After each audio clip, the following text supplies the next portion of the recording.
नमस्कार, स्वागत है आपका साइंस और टेक्नोलॉजी की इस क्लास में। आप जानते हैं कि अपने एग्जाम में इस टॉपिक से एक सवाल आने वाला है, सिकल सेल एनीमिया नियंत्रण अभियान, जो राजस्थान सरकार के द्वारा राजस्थान सरकार के द्वारा अभी इसकी स्क्रीनिंग के रिगार्डिंग क्या किया गया है, एक अभियान चलाया गया था। और ये अभियान हमारी एग्जाम में, देखो राजस्थान का है तो डेफिनेट सवाल है, आरएएस में तो डेफिनेट आएगा, और इससे पहले जो 20 सितंबर की पीएसआई की एग्जाम है उसमें भी ये डेफिनेट आपको मिलने वाला है, ये मान के चलें।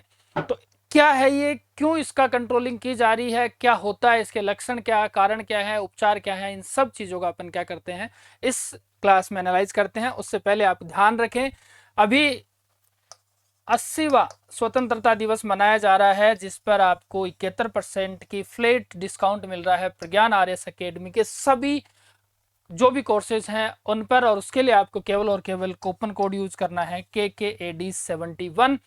लेट ना हो, क्योंकि अभी भी आरएस में टाइम है।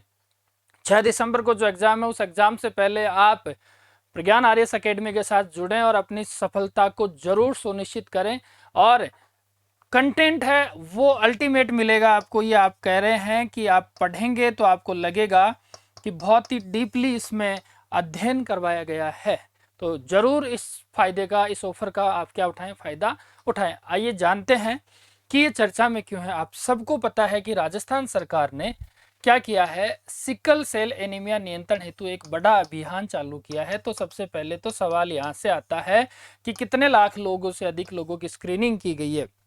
37 लाख से अधिक लोगों की क्या की गई है, स्क्रीनिंग की गई है, जिसमें उदयपुर बना है सेंटर ऑफ कॉम्पिटेंस। क्या बना है? उदयपुर सेंटर ऑफ कॉम्पिटेंस बना है, जो मिशन क्या है कि राष्ट्रीय मिशन 2047 तक हमें क्या करना है, इस पूरे कार्यक्रम को समाप्त करना है।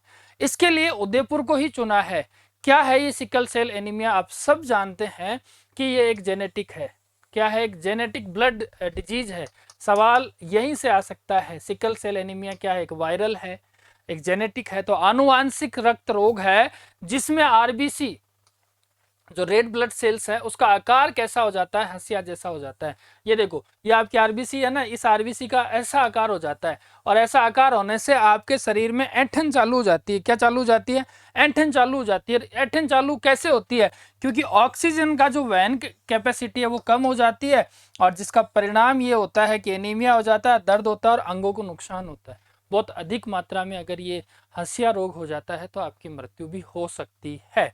लेकिन सवाल आपका ध्यान रखना है कि सिकल सेल एनीमिया अगर छोटे शब्दों में भी आप याद करें तो एक जेनेटिक्स ब्लड डिजीज है, जिसमें आरबीसी की जो आकार है वो हंसिया जैसा हो सकता है, और ऑक्सीजन की जो वहन जो फ्लो है उसकी कैपेसिटी कम हो जाती है, जिससे आपको एनीमिया, दर्द और अंगों को नुकसान हो सकता है। इसके लक्षण है थकान ज्यादा होना, बार बार दर्द होना, संक्रमण का खतरा, सांस लेने में कठिनाई, और अगर बच्चों की ये चीज हो जाती है तो उनकी ग्रोथ क्या हो जाती है, वहीं रुक जाती है, तो ग्रोथ में भी कमी इसका प्रमुख लक्षण है।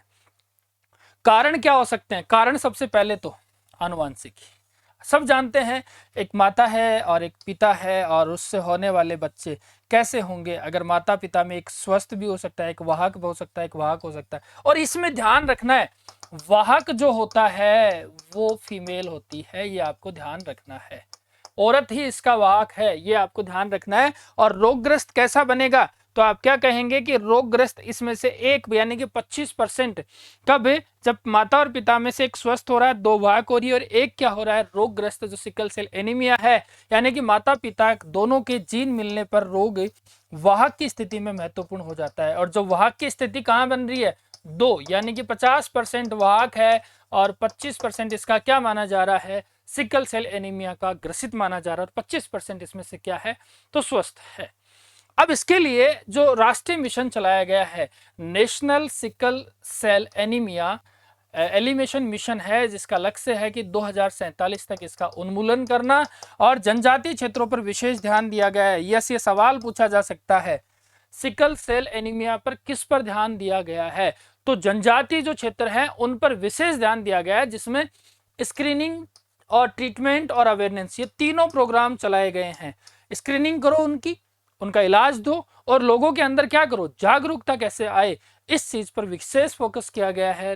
राष्ट्रीय मिशन जो 2047 तक उन्मूलन की बात करता है। राजस्थान सरकार की जो पहल है वो है कि मिशन मोड पर कार्य करो, कि इसको हल्के में ना लो।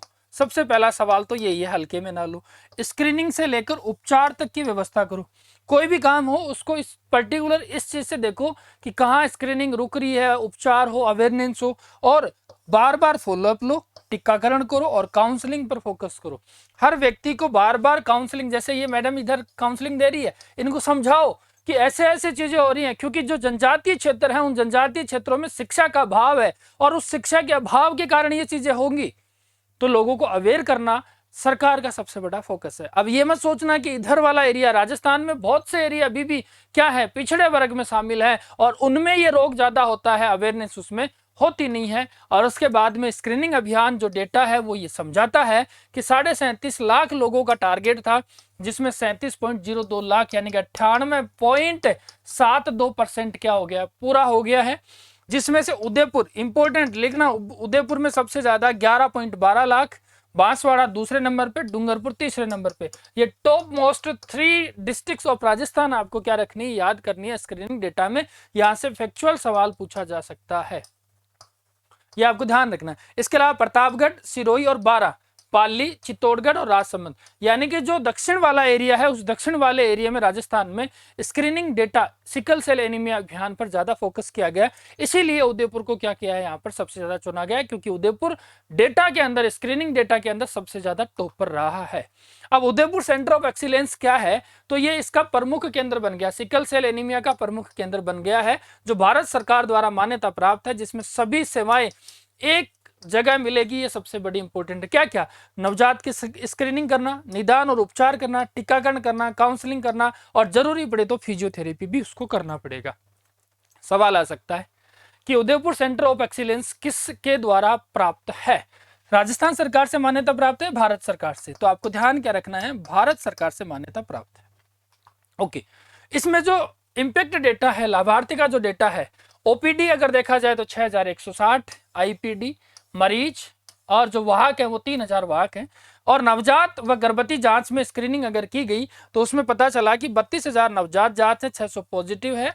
ये डेटा आपके काम का नहीं है, फिर भी ध्यान रखना। आपको ध्यान क्या रखना है कि सिकल सेल एनीमिया नियंत्रण सेंटर ऑफ कॉम्पिटेंस उदयपुर के अंदर क्या क्या है, हो रहा है, ये सबसे ज्यादा इंपॉर्टेंट है। डेटा जो ये वाला था ये इंपॉर्टेंट है, क्योंकि इसमें डिस्ट्रिक्ट्स के बारे में पूछा जा सकता है, लेकिन इसके ऊपर कोई इंपॉर्टेंट नहीं है। हाँ, फिर स्वास्थ्य सेवाएं जो हेल्थ की सपोर्ट है, उसमें देखो ट्रेनर 1100 है, काउंसलर अगर देखा जाए तो 5800, टीकाकरण 435, और 160 लोगों को क्या दिया गया है, दिव्यांग प्रमाण पत्र दिया गया है। जिसमें ये सबसे बड़ी इंपॉर्टेंट है, 3 टायर स्ट्रेटेजी क्या है, सबसे पहले अवेयर करो, फिर उनकी स्क्रीनिंग करो, और फिर उनका क्या करो, ट्रीटमेंट करो। अगर ये चीजें रेगुलर चलेंगी तो आपके लिए बहुत ही क्या रहेंगी, बेनिफिट रहेगी। जिसका उपचार कैसे हो सकता है, उपचार हो सकता है हाइड्रो एक्जूरिया जो थेरेपी है उससे हो सकती है, वैक्सीनेशन से, नियमित फॉलोअप लो, पोषण और देखभाल, क्योंकि उनको अगर सप्लीमेंट्स अच्छे खासे मिलेंगे तो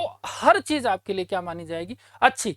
जिसमें जनजातीय क्षेत्रों में सुधार हो सकता है, मृत्यु दर में कमी हो सकती है, आने वाली जो पीढ़ियां हैं उनके लिए सुरक्षा है, और स्वास्थ्य तंत्र भी क्या हो सकता है, मजबूत हो सकता है। तो राजस्थान सरकार ने क्या किया है, उदयपुर को क्या बनाया है, तो आप क्या कहेंगे, सेंटर ऑफ कॉम्पिटेंस सेंटर, जो भारत सरकार के द्वारा मान्यता प्राप्त है 2047 तक।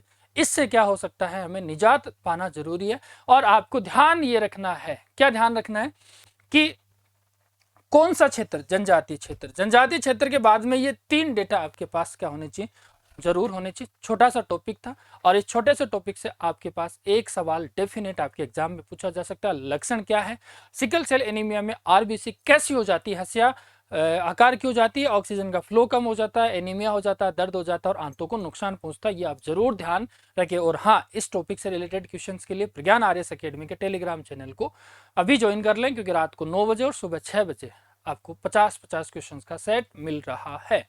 Thank you so much.